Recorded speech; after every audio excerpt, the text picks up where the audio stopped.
Imhotep, Ankh Oja Seneb Neb. Douane et Tia, à tous ceux qui nous suivent, Douane et Tia pour nous avoir rejoints aujourd'hui.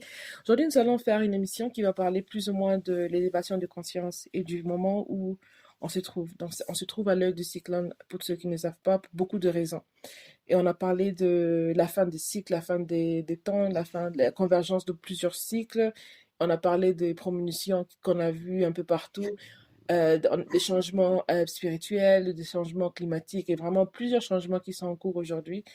Et, euh, et même avec l'émergence du coronavirus qu'on a aujourd'hui, au fait, il est éminent que une chose est absolument importante d'être réalisée aujourd'hui, et c'est bien l'élévation de conscience. Parce que, en vue de tout ce qui se passe, la seule chose qui est récurrente dans tous les niveaux, c'est l'élévation de conscience. Douane. Douane, Moutin, Rakuchinechera. Exactement, c'est ça le problème aujourd'hui. On est en train de parler de tout ce qu'on est en train de voir aujourd'hui. C'est depuis des ans que j'avais commencé à dire qu'on va se retrouver dans l'ère du cyclone. Aujourd'hui, comme je dis, nous sommes dans l'ère du cyclone. Mais je vais essayer ici de donner une explication qui va essayer d'apporter beaucoup de lumière. Marcus Garvey est né dans ce qu'on appelle l'année zéro. Fumukimbangu est né dans l'année zéro. Et à partir de cette date-là, nous sommes maintenant à l'année 132. Nous sommes en train de nous préparer à rentrer dans l'année 133, qui commence les premiers de Amon-Ra. Les premiers de Amon-Ra, qui est le premier cycle, le premier mois, correspond exactement au 21 mars. Et maintenant, dès le début de ce qu'on appelle cette année, pour nous, la fin de l'année 132, okay, on a assisté à une accélération des événements, ce qui était complètement prévu. Mais quand on ne voit pas le calendrier Couche Kamit Congo, on ne comprend pas les choses. Qu'est-ce qui est en train de se passer? Beaucoup de personnes, on est au début d'une nouvelle année. Oui. Alors, c'est un nouveau monde. Les Blancs même parlaient de nouveau ordre mondial. Et quand on parle du nouveau ordre mondial, on dit c'est maintenant, ça correspond exactement au début de ce calendrier. C'est-à-dire, c'est depuis 132 ans, nous sommes dans l'ère du réveil. L'ère du réveil. Mais cette ère nous a été faussée. On nous a arraché notre mesure du temps. Nous sommes restés attachés disons, à la chronologie temporelle occidentale qui nous a égarés de la nôtre. Et maintenant, nous sommes dans une année très spéciale. Okay? Et nous avons vu cette année commencer avec des choses absurdes. Okay? Et pour nous, c'est la fin de l'année 132 qui est encore en cours. Okay? Et nous sommes en train de rentrer dans l'année 133 qui constitue l'ère des héros. L'ère des héros, c'est une année de transformation, de réveil. C'est pourquoi tous sont en train de se concentrer en Afrique parce qu'il y a un éveil spirituel. Un éveil spirituel que nous sommes capables de capter à travers la mélanine, pour laquelle des guerres ont été faites pour la mélanine. Pendant qu'on était en train de dénigrer la mélanine noire, on était en train de synthétiser de la mélanine au laboratoire pour la mettre chez les peuples locaux. Alors, il se passe que la plupart d'entre nous ne comprennent pas ce qui est en train de se passer.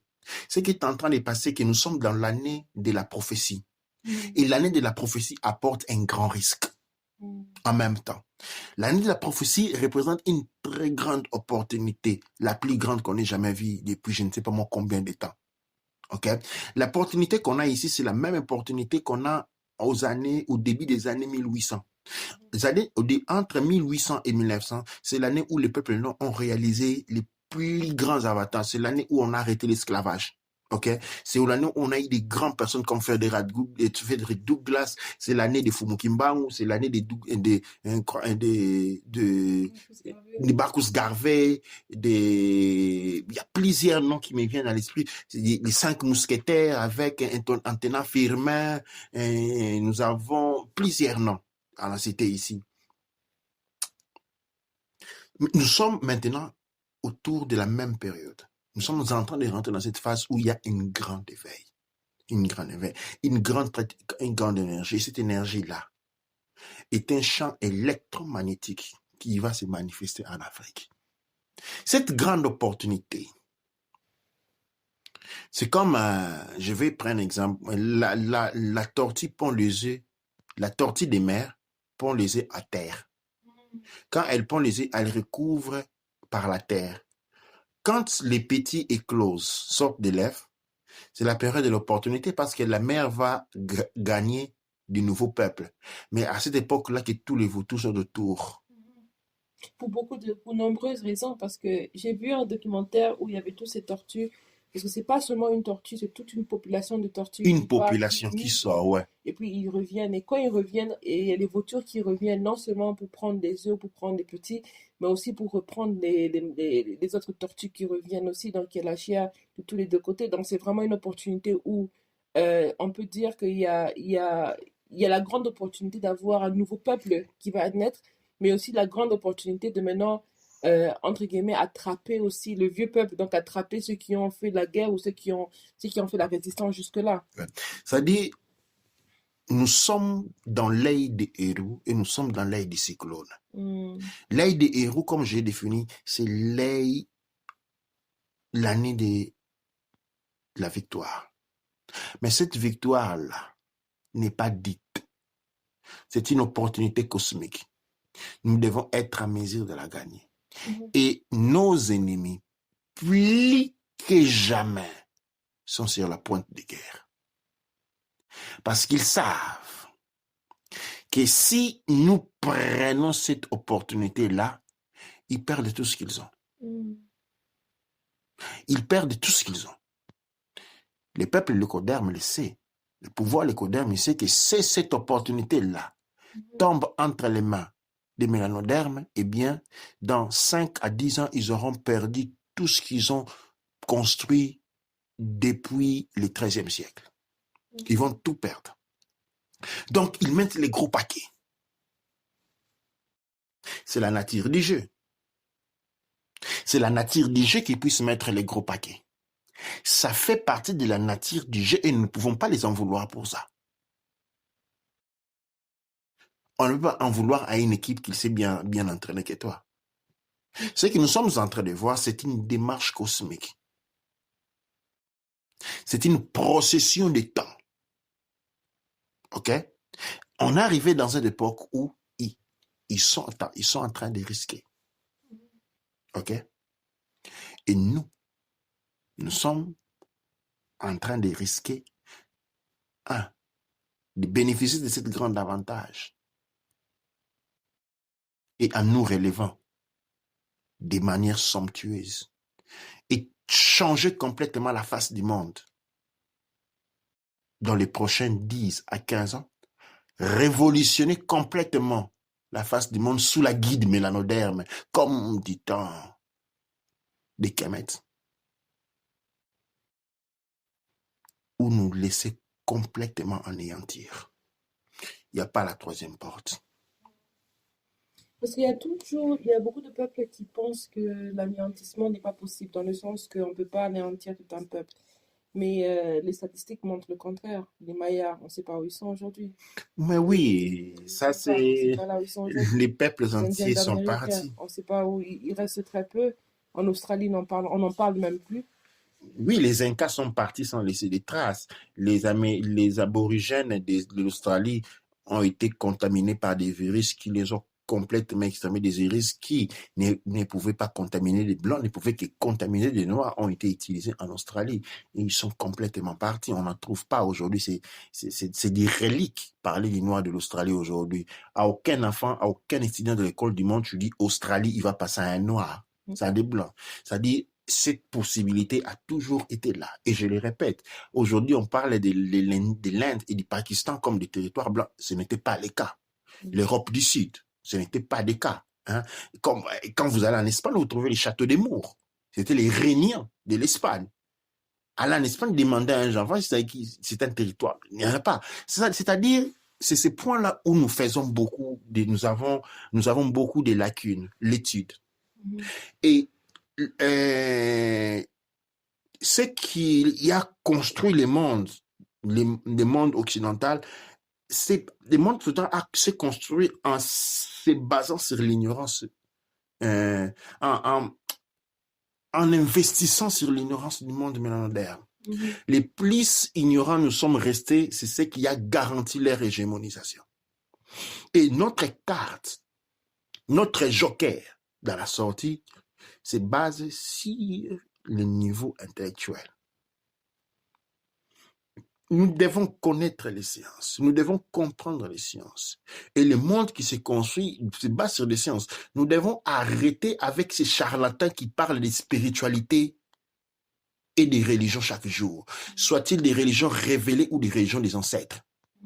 Ok? C'est du charlatanage où l'on incite les gens à prier, où on incite les gens à parler. L'Israël qui se disent les descendants de Yahweh, ils ne sont pas en train de prier. Ils sont en train de s'armer jusqu'aux dents. Ils sont en train de les innover, de construire.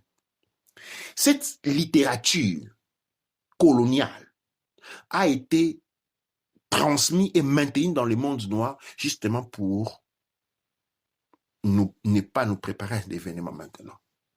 Sans cette littérature religieuse, sans cette littérature des qualités religieuses, soit-elle des religions révélées ou des religions noires, comme l'on dit, sans cette présence-là, aujourd'hui, nous serions préparés à ces événements.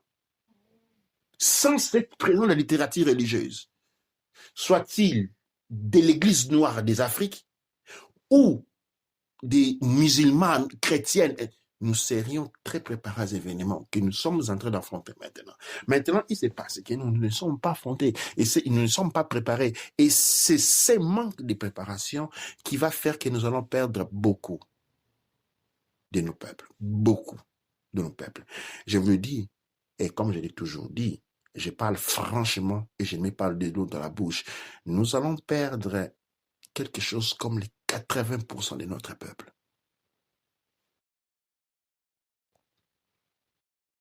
Si nous sommes chanceux. Si nous sommes chanceux. Ça, c'est sûr. Et je pense que pour beaucoup de personnes, ces éventualités-là étaient des chiffres de rêve auxquels on ne pouvait pas y penser. Mais quand on prend en proportion le coronavirus, c'est effrayant. Oui, le coronavirus, comme il a été le titre, son nom chinois, il dit le Wuhan 400, est une arme coloniale. Covid-19.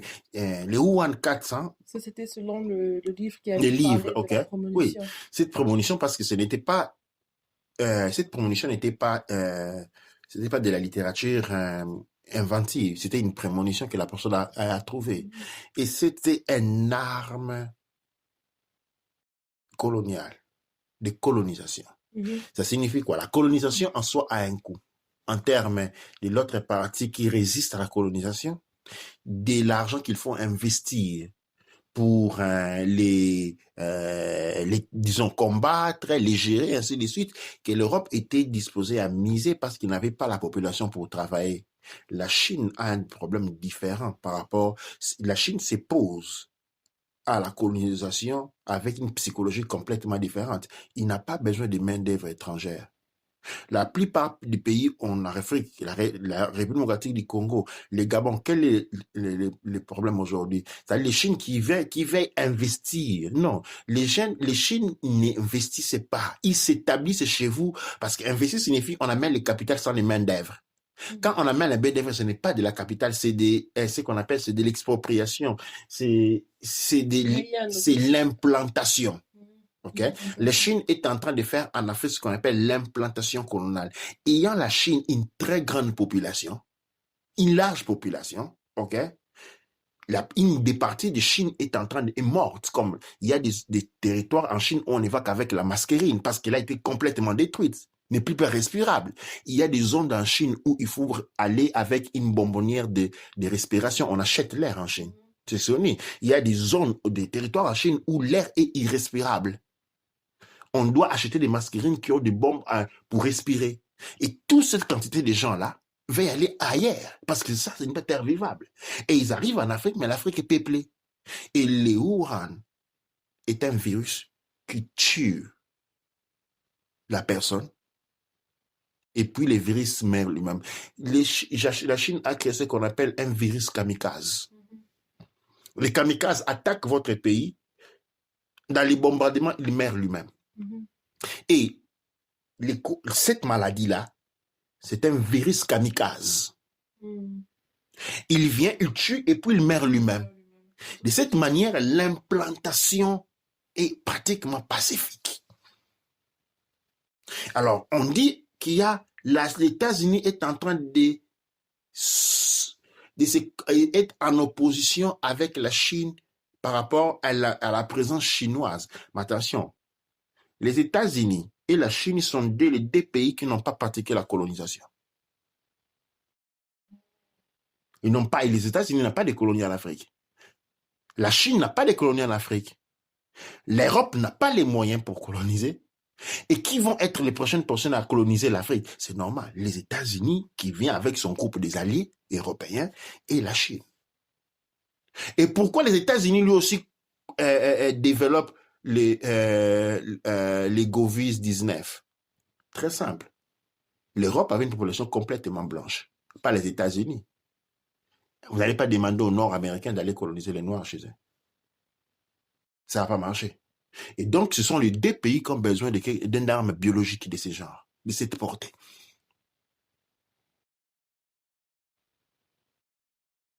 Et ils sont en train de se presser, en train de préparer comment l'utiliser.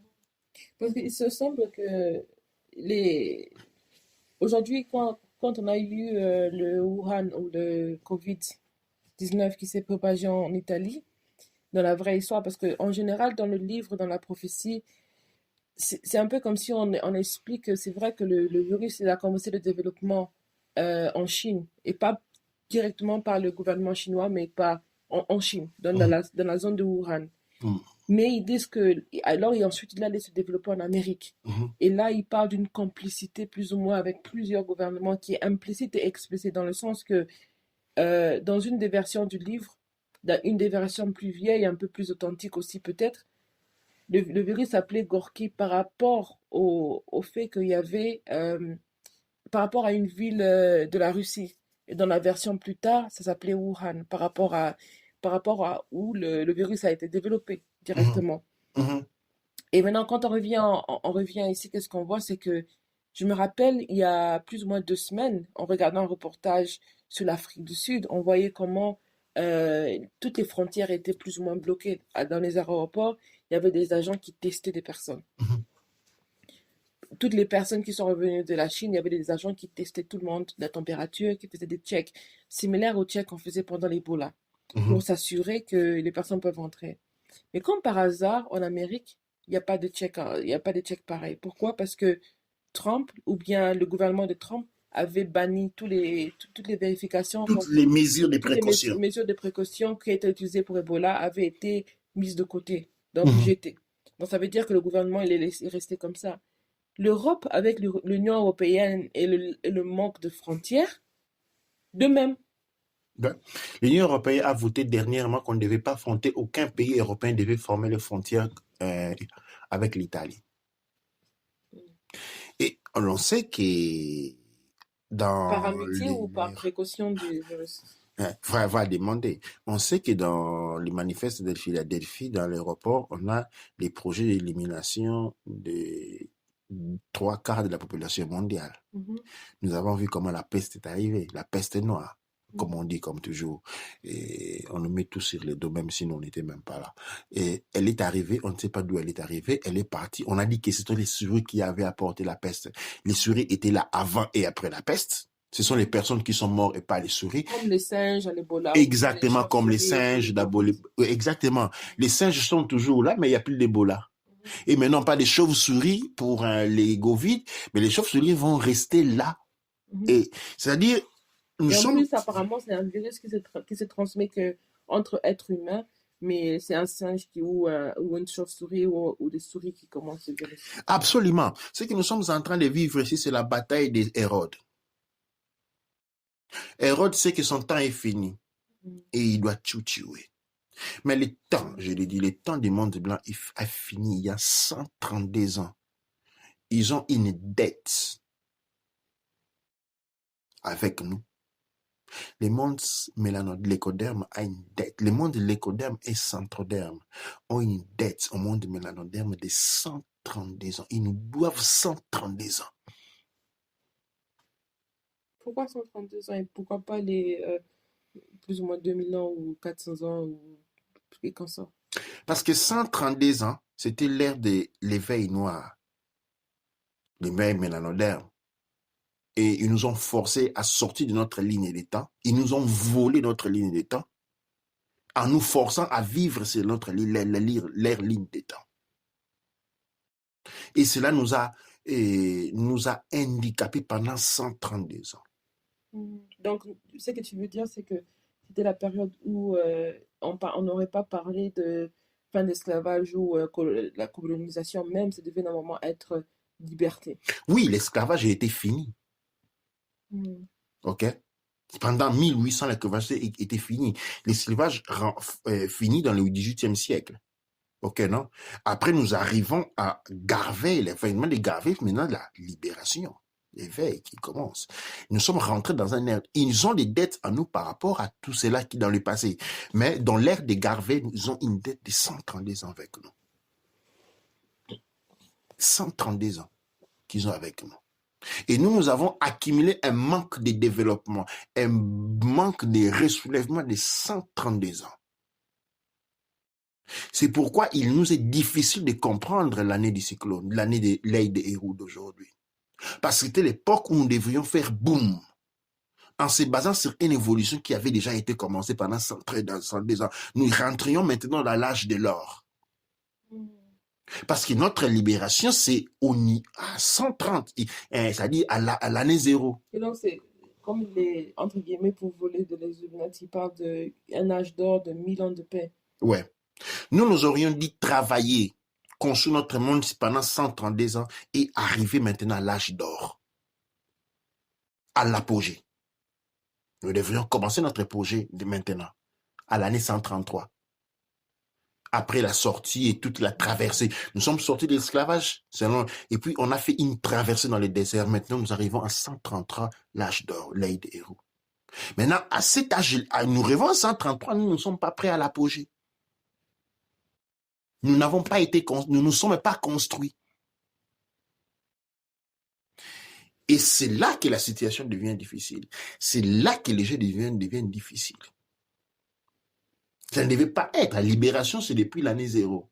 Là, on devait avoir achevé la libération et là, nous serions à l'âge de l'apogée. Par contre, nous avons un retard de 132 ans, 133 ans, si on veut mettre comme ça.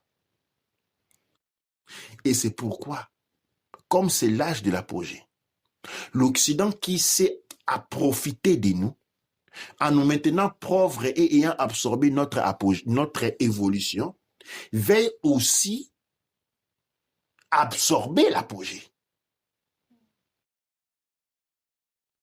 Il veille aussi absorber cet apogée-là. Et pour ça, ils sont prêts à tout. Ils sont prêts à tout, même à sacrifier leur propre peuple, comme nous allons le voir, parce que dans leur projet, il faut aussi diminuer pour garantir cet apogée-là qui soit près des personnes qui doivent jouir, je ne sais pas moi de quoi. Eh bien, il faut diminuer la population mondiale. Et nous sommes en train de voir les premiers pas maintenant, tel il était prédit dans la prophétie. Maintenant, nous avons fait un examen où on regarde le monde entier. Regardons maintenant chez nous les peuples Kush-Khmer Congo qui sont pris dans la révolution Kush-Khmer Congo. Que sera-t-il de nous? Comment nous devons nous comporter devant cette situation? Eh bien, la première chose est l'éveil que nous avons dit. C'est le moment plus que jamais de faire les points, de mettre les points sur les i. Je parle tous les jours avec beaucoup de frères et sœurs qui sont en Afrique. Nous devons comprendre un problème, un point très important.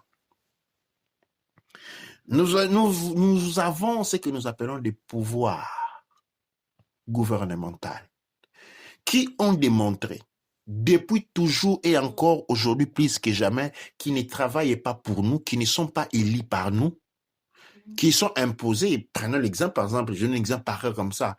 Un des dernières élections, c'était Tshisekedi Wamulumba.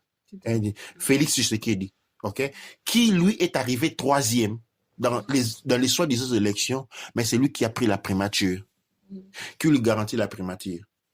Ce n'est pas le peuple qui l'a voté, et si le peuple ne l'a voté, donc il a été engagé. Et il fait son travail. Et il fait son travail, voilà qu'il est en train de livrer la politique, de livrer les pays aux Américains, aux Français et tout le monde. C'est-à-dire, à partir du Congo, partout, nous n'avons pas des gouvernements. Et nous devons comprendre, si nous voulons survivre, nous devons passer à ce qu'on appelle la désobéissance sociale. Parce que c'est tout ordre est illégitime. Et illégitime. Nous n'avons qu'un seul drapeau dans l'Afrique. Et nous n'avons qu'un seul président en Afrique, c'est Marcus Garvey. Bien qu'il est mort, et nous sommes dans l'année de Marcus Garvey. OK? Les seuls drapeaux que nous avons à lever, c'est les rouges, les noirs et les verts, qui nous garantissent la victoire par la couleur verte, qui nous reconnectent à nos ancêtres par la couleur rouge, les sangs versés. La seule chose qui nous rend noirs, ce n'est pas notre couleur de peau, comme disait Marcus Garvey, c'est notre sang. Et les noirs est la couleur de nos ancêtres. Il y a ce qui nous réunit au plus profond de nous, le travail. Nous devons nous élever spirituellement. Nous devons nous élever en tant qu'êtres humains. Comment nous nous élevons, je vous l'ai dit, en renonçant à toutes les velléités et drapeaux proposés par les colons qui garantissent leur hégémonisation sur nous et en adoptant tous et de manière solennelle tous les mouvements, les rouges, les noirs et les verts. Deuxième point, désobéissance sociale stricte de tous les systèmes de gouvernement. Regardez, je vais vous dire. Kémy Séba s'est fait tabasser par qui? Il a été arrêté au Sénégal. Qui a tabassé Kémy Séba? Ce sont les Noirs. Les Noirs excellent dans l'art de maltraiter un Noir. Ils adorent ça.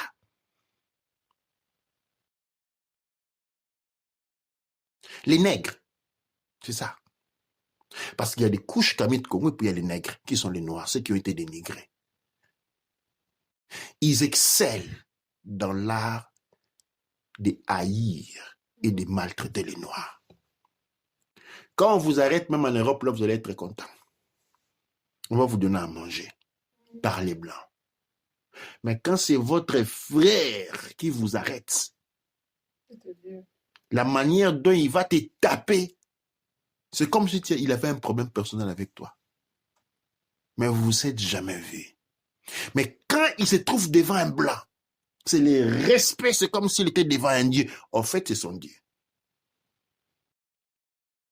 Bien, il faut lire l'histoire de Frédéric Douglass pour comprendre. Oui. Il m'a fallu lire l'histoire de Frédéric Douglass pour comprendre exactement où on se trouve. Parce que lui, quand il grandissait dans l'esclavage, il raconte un fait quand il avait 16 ans. Frédéric Douglass est né entre 1817 et 1818, parce que sa date effective n'est pas connue. Et il est né de mère noire et de père blanc. Et donc, comme il est né de mère esclave, donc du coup, il était un esclave dans la famille de son père. Mais il ne savait pas effectivement qui était son père. C'est plus tard qu'il a découvert qui était son père. Qu'est-ce qui se passe alors? Qu'est-ce qu'il raconte? Il raconte qu'il y avait un fait qui était que, comme il avait essayé de faire pas une révolte, mais de faire échapper des esclaves pour aller au nord, parce qu'à ce moment-là, le nord avait plus de droits pour les Noirs, mais il y avait encore la discrimination raciale et beaucoup de racisme aussi. Alors, qu'est-ce qu'il raconte comme histoire? Il raconte que à l'âge plus ou moins de 16 ans, il a essayé de faire évader des personnes. On les a arrêtés parce qu'il y a une personne encore qui est accusée, une personne dénigrée qui les a accusés, un noir. Alors on les a maltraités, tapés, on les a emmenés chez un gars qui cassait les personnes, qui brisait les personnes. Donc un gars qui fouettait pour aucune raison, donc il devait travailler chez un maître d'esclaves qui était connu pour vraiment bien briser les hommes noirs. Et lui, il était un homme qui était grand de taille, donc on parle de plus ou moins 2 mètres de taille.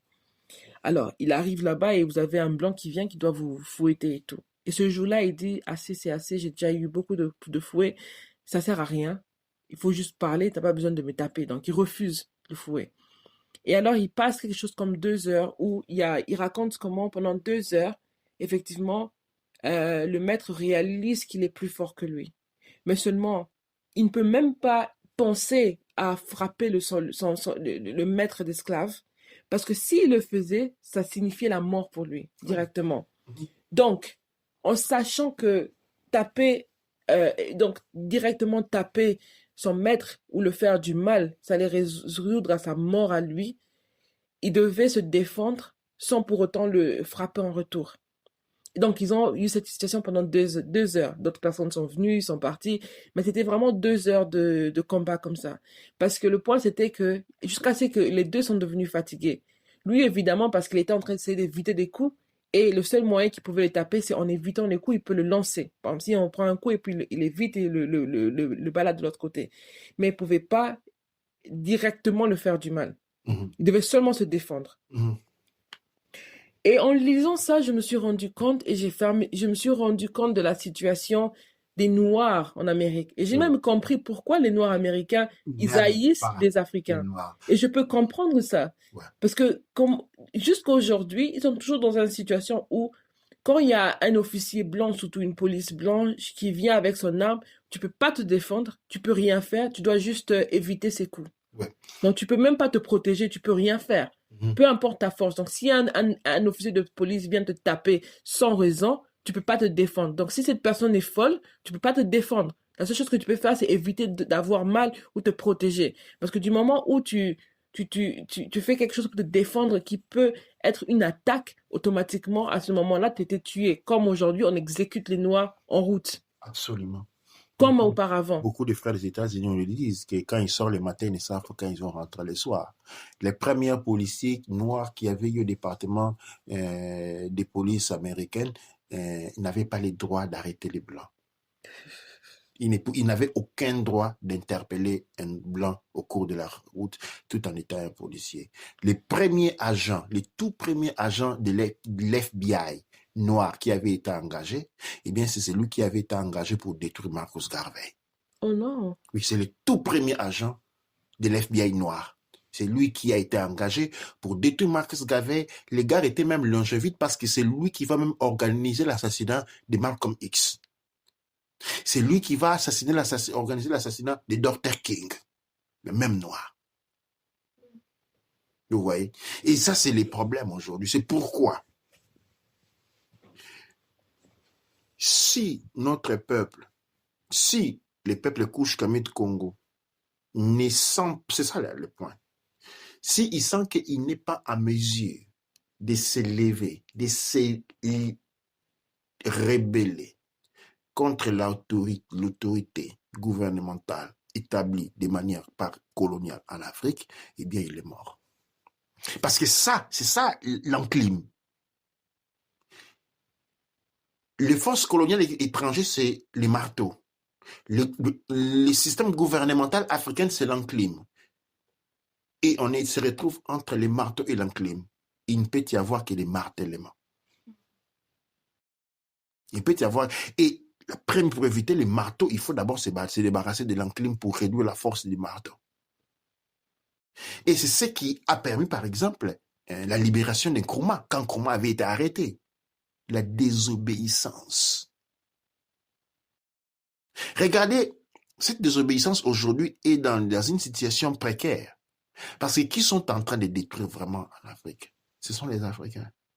Qui sont en train de bouffer, envoyer les enfants à l'école, tous ceux qui sont en train de détruire l'Afrique, c'est les Africains. Et tout ce qu'on sait dire, c'est la haine. Regardez le Gâteau du Congo, tout se passe sur la tête des Rwandais. Les Rwandais ceci, les Rwandais ceci, parce qu'on a peur de dire la vérité. De dire que voilà, c'est les États-Unis. Non, on va couper les fins, on va couper les moyens. C'est mieux que nous faisons du mal entre nous, du moins l'argent continue à arriver. Et c'est marrant, jusqu'à 1997, c'était au moins les gens ils chuchotaient entre les maisons que c'était les États-Unis. Les gens savaient que c'était les États-Unis. Mais maintenant, c'est aujourd'hui, fini parce c'est que fini, les gens ne voient plus clair, ils voient que le Rwanda. l'Église a servi, les églises qui ont été organisées par George Bush, la famille de George Bush, autour des années 80, fin des années 80, non, à moitié des années 80, qu'on a vu les groupes des églises de réveil qui ont été financés par la famille Bush, ont servi à réduire au néant des paix, des sens de liberté ou peut-être des spines dorsales Mhm. qui étaient restés et à préparer le terrain à l'efféminisation de l'homme noir, ce qui a été resté. Ce sont l'église de réveil qui est à mesure de faire ça. Et aujourd'hui, c'est si il y a des gens parmi les peuples noirs qui sont vraiment responsables de la situation dans laquelle nous sommes aujourd'hui, sont les dits pasteurs, évangélistes, ainsi de suite. Mhm. L'appareil religieux, c'était la première arme. L'appareil religieux comme première arme. Parce que maintenant, en Europe, il y a toute cette histoire contre les musiciens. Mhm. Moi, je n'aime pas beaucoup la musique africaine. La musique, personnellement, étant congolais, la musique congolaise, ok? Parce qu'elle a très peu de l'africanité en soi pour soi, ok? Mais ici, en Europe, par exemple, on s'arrange pour que les musiciens ne jouent pas. Mhm. Mais les musiciens, c'est pas le problème. Le problème, ce sont les églises. Les églises et les combattants eux-mêmes. Tu vois, le problème, c'est l'église. Le problème, ce n'est pas les musiciens. Maintenant, on va faire tout un problème avec le concert des Fally Ipupa. Le problème, ce n'est pas les musiciens. Les problèmes, ce sont les églises. Mhm. Ce sont les églises pas. C'est la religion, les problèmes. C'est la religion, les problèmes. La religion semble passe pour être la solution. Mais la religion n'est en aucun cas la solution. Il est les problèmes lui-même. La musique des gens, il faut leur laisser leur musique. Et aujourd'hui, c'est ça des grands problèmes. C'est-à-dire, je dis, rejoindre le mouvement panafricain. Tout mouvement panafricain qui vous propose les drapeaux, les rouges, les noirs et les verts, des désobéissances. Comment un gouvernement qui menace et fait de la violence sur un personnage comme Kémy Séba, et puis les jours après, vous allez l'obéir? Mais il a déjà démontré d'être votre ennemi. Mhm. Et si on peut faire ça à Kémy Séba et les autres, qu'est-ce qu'on va leur faire? Si on peut faire ça à Kémy Séba encore se sauve parce qu'il a sa nationalité française. Imaginez aux autres. Nous avons vu à la Côte d'Ivoire avec notre, pas Côte d'Ivoire, oui, je pense que c'est la Côte d'Ivoire avec notre amie Sandrine Nefertiti, où il y a un des membres du parti, il y a des militaires noirs qui sont venus les prélever. C'est comme si on tournait un film de Rambo. Ok, là on a Côte d'Ivoire, il est parti, on a mis en prison politique. Qui les met en prison politique des Noirs? Pour défendre quoi? Pour défendre des Blancs. Mhm. Les intérêts occidentaux.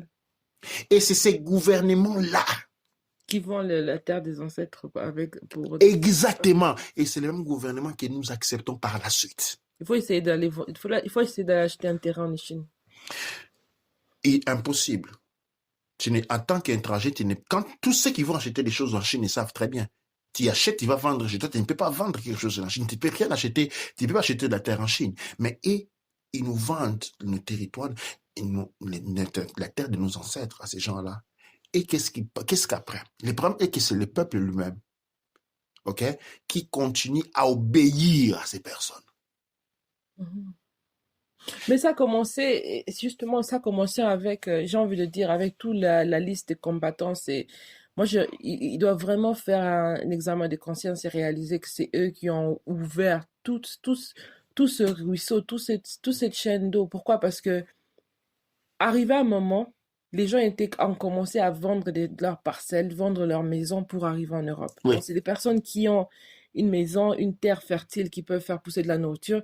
Ils vont la vendre pour venir nettoyer les toilettes en Europe. Et beaucoup d'entre eux se sont retrouvés morts en Libye, entre l'Europe et l'Afrique.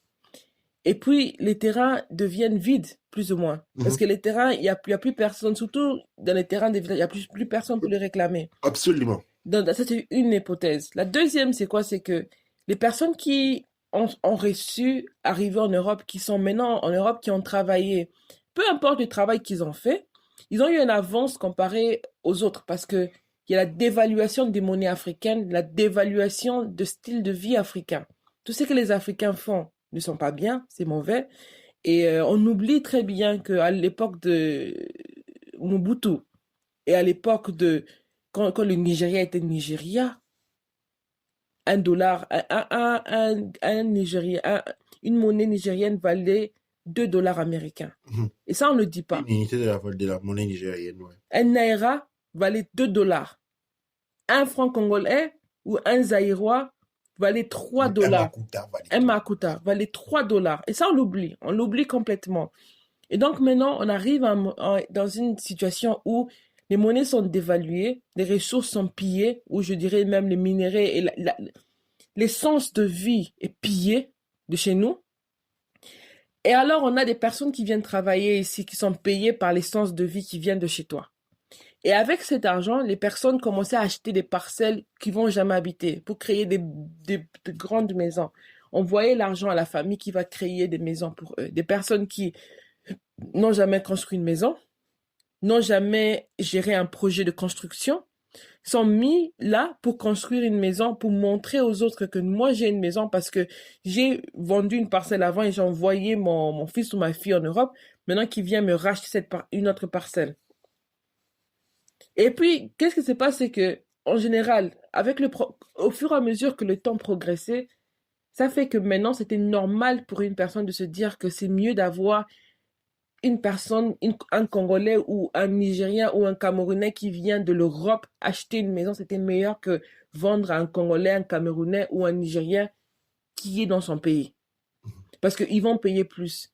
Et maintenant, ce qu'on ne réalise pas, c'est que en tant que population noire en Europe, c'est pas tout le monde à qui on donne la possibilité d'aller à un niveau élevé. Donc, c'est pas tout le monde qui pouvait acheter tous ces parcelles-là.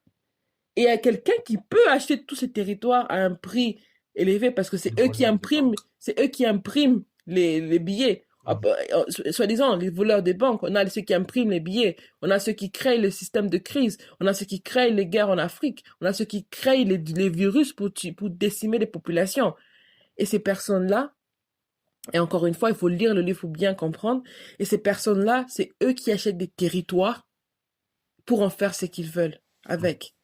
Mais tout a commencé avec le Congolais, le Camerounais, le Nigérien, qui est allé en Europe et voulait acheter un territoire chez lui, parce qu'il a le pouvoir de le faire, sans pour autant y habiter, pour montrer aux autres que ça, c'est mon territoire.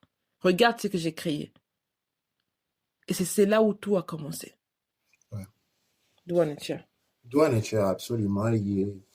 Nous sommes dans l'année du cyclone et le 21 mars, pour vous mettre dans les bains, nous allons sortir un calendrier qui sera compris dans un agenda. Et nous allons vous présenter les jours et être très important à voir cet agenda si nous voulons nous en sortir. Nous devons apprendre à manipuler les pouvoirs du temps. Si nous n'apprenons pas à manipuler les pouvoirs du temps, cette opportunité qui arrive, eh bien, le Lécoderme va les prendre. Il est préparé, il a ses armées positionnées partout avec des instruments, des réceptions électromagnétiques. Parce que ce qui vient, c'est une force, la force, elle est électromagnétique. Nous pouvons l'absorber par notre mélanine, mais ils peuvent aussi l'absorber par leurs appareils et leurs satellites. Nous devons reprendre le pouvoir du temps. Nous devons avoir le courage, oser nous rebeller des pouvoirs qui garantissent et ont garanti notre aveuglement et notre esclavage. Je sais que beaucoup me diront, ah, Baba Kinkela ne parle pas de religion, parce que c'est une question susceptible, parce que les gens, et je pense que je dois le dire, au-delà de toute précaution.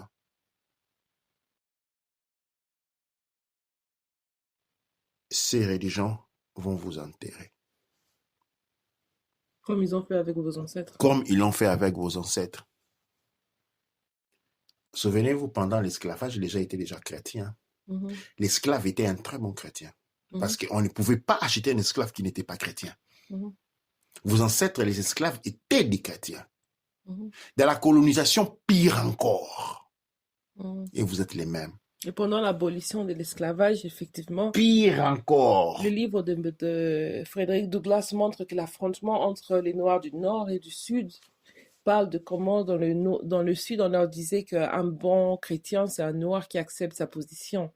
Oui. Et pourquoi il était un esclave? C'est parce que Dieu a donné le privilège à certains et pas à d'autres. À d'autres. Les Noirs chrétiens étaient celui qui avait le privilège d'être un bon esclave. Un bon En esclave. fait, les Noirs qui étaient chrétiens, qui avaient le privilège d'être un bon esclave, se battaient contre les Noirs qui n'étaient pas chrétiens, qui étaient donc un mauvais esclave. Il fallait se battre avec lui pour le convertir. Et ça dit, les Noirs, ce sont les Noirs chrétiens, les Noirs esclaves chrétiens se sont battus contre les Noirs esclaves non chrétiens pour les convertir au christianisme.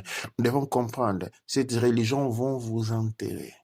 Parce que, je l'ai dit ici en termes de conclusion, la religion, tout comme la spiritualité, est une manifestation culturelle.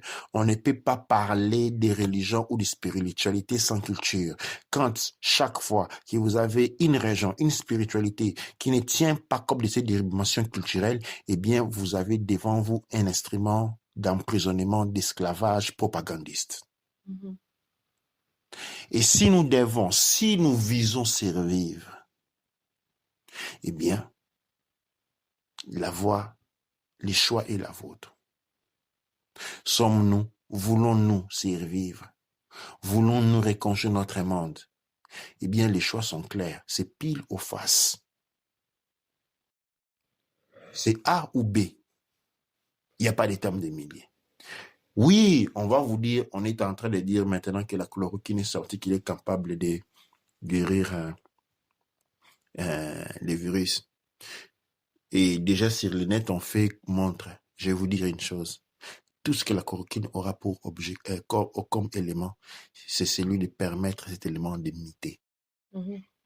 La chloroquine va permettre au virus d'accéder à un autre niveau d'imitation. C'est tout ce qu'il y aura comme effet. Mhm. Et donc, c'est le moment est grave, nous sommes dans l'ère du cyclone et nous devons prendre des décisions définitives. Les décisions que nous allons prendre cette année vont définir si nous allons continuer à exister comme un peuple, bien entendu, après une grande perte, je parle de plus de 80%, où nous ne serons plus du tout. La décision est la vôtre. Mhm. Il faut juste regarder, je te laisse une anecdote aux gens. Si vous ne le faites pas pour vous-même, faites-le pour vos enfants. Regardez le taux de mortalité entre l'Ebola et le coronavirus. Et regardez le taux de panique entre le coronavirus et l'Ebola. Le coronavirus avait un taux de mortalité de 2%. La grippe commune que les gens ont chaque fois a un taux de mortalité d'à peu près 1%. Dans le coronavirus, c'était 2,3%. Donc, ça veut dire que vous voyez plus ou moins que la grippe que les gens ont chaque année, combien ça tue. Maintenant, je vais en venir à un autre, l'Ebola. Est-ce que vous vous rappelez du taux de mortalité de l'Ebola? C'était quelque chose comme 90%. 80 à 90% de personnes contactées avec l'Ebola périssaient. Mais regardez comment le coronavirus affole les gens et les gens en ont très peur. Par contre, l'Ebola tuait les Noirs à 80 à 90% des cas. Donc 80 à 90% des cas. C'était seulement récemment, la dernière période, qu'on est arrivé à 90%. Bon, en général, c'était à 80%. Normalement, c'était plus de 90% auparavant. Et ça, c'est le virus qui a été créé pour attaquer la population noire. Et voilà le virus qui a été créé pour attaquer la population. Je m'arrête là. Douane. Et la prochaine fois, nous allons parler, bien entendu, la question m'a déjà été posée. Nous allons parler des enfants arc-en-ciel, qui sont les seuls enfants capables de résister à cette pandémie. Les virus n'atteignent pas, ne contaminent pas les enfants au moins de 9 ans. Et c'est les enfants à des lumières où les enfants arc-en-ciel ont tous moins de 9 ans pour maintenant. Et nous allons justement de faire des émissions pour éduquer les mamans, savoir comment,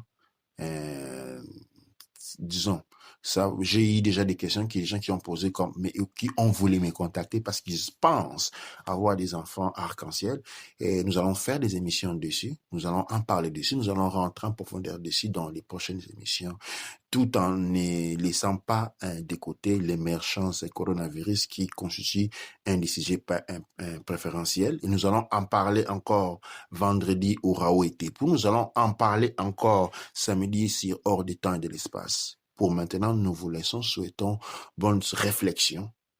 Dua Necher, Dua Amonra, Dua Neb Ercher.